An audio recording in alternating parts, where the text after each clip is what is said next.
I'm Kendall Hahn. I'm in Chem 110 in fall 2023, and today I'm going to be talking about sleep regulation.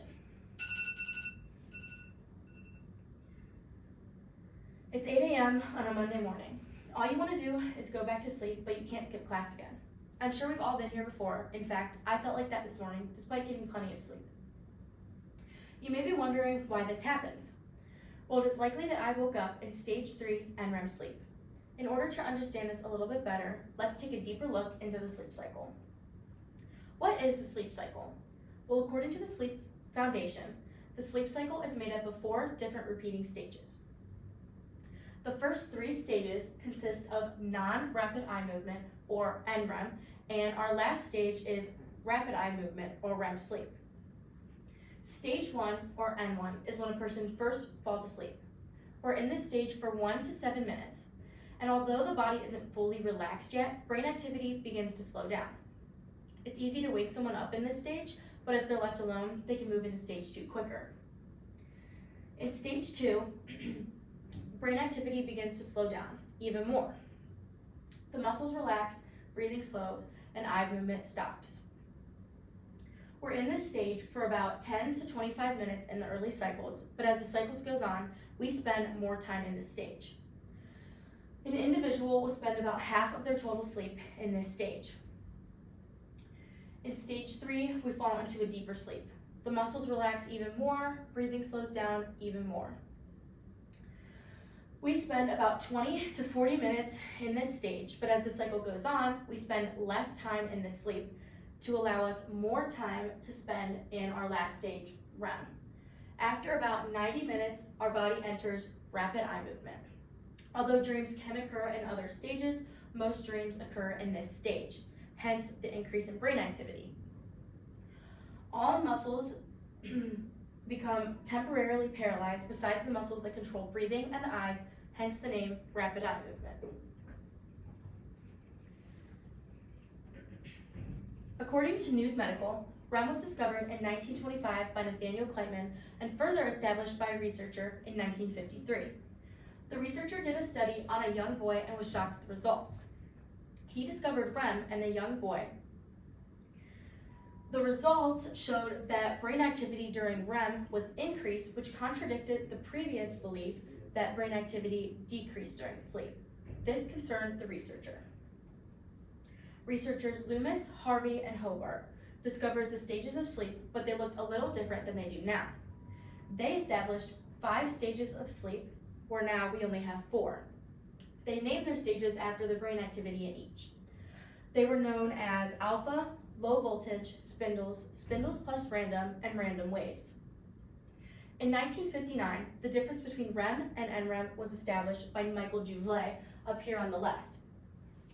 He established that brain activity is high during REM and low during NREM. The stages of sleep have always been like this, but some changes have been made along the way. According to Radis Sleep, past cultures slept in polyphasic sleep schedules as opposed to what we sleep in now, which is known as a monophasic sleep schedule. Monophasic sleep schedules are one large block of sleep, while polyphasic sleep schedules are several small intervals of sleep. Although evidence is lacking to prove this theory, productivity is seen to increase with the polyphasic sleep schedule, but this is because we spend more time awake and less time sleeping. This just gives us more time to complete tasks. But there is evidence to prove that with a polyphasic sleep schedule, memory and learning improve. A study was done on a young child, and it showed that if they napped right after learning new words, they remembered the words for up to a week later. As there are benefits to a polyphasic sleep schedule, there are some negative effects as well. Essentially, polyphasic sleep schedules lead to sleep deprivation, which can lead to mental and physical health problems. Our bodies struggle to get quality sleep in a polyphasic sleep schedule because the melatonin production is irregular. According to the American Chemical Society, our bodies release chemicals in a 24-hour cycle. These 24-hour cycles are known as circadian rhythms. Melatonin is one of the most important chemicals involved in this process. Melatonin is a hormone. How is melatonin produced? Well, melatonin is produced starting in the retina. When the retina is exposed to light, a signal is sent from the retina to the suprachiasmatic nucleus.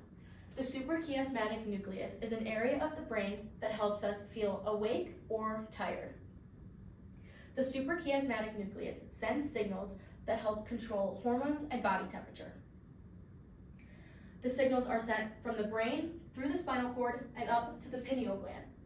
The pineal gland is a small pine cone-shaped organ where melatonin production takes place.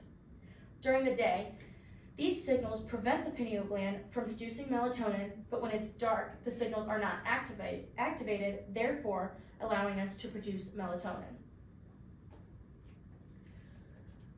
According to the American Chemical Society, melatonin is derived from tryptophan. Tryptophan is an amino acid that is absorbed into the bloodstream through the pineal gland. Tryptophan is converted to 5-hydroxytryptophan through the help of an enzyme known as tryptophan hydroxylase. An enzyme is a catalyst that speeds up the rate of chemical reactions. Not only is this process completed through the help of an enzyme, but an alcohol functional group is also added to the amino acid. In our next step, 5-hydroxytryptophan is converted into serotonin. This is done through the help of an enzyme known as the aromatic amino acid decarboxylase.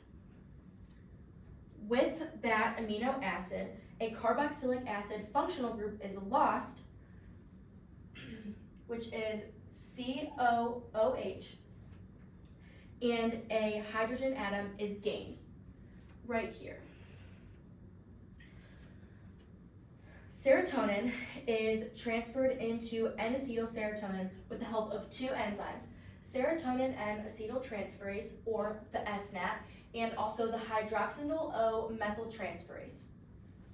The SNAT adds an acetyl group, while the hydroxynyl O-methyltransferase transfers a methyl group. And lastly, the N-acetylserotonin is converted into melatonin through the loss of an alcohol functional group known as OH, and a methoxy group is replaced here, known as H3CO.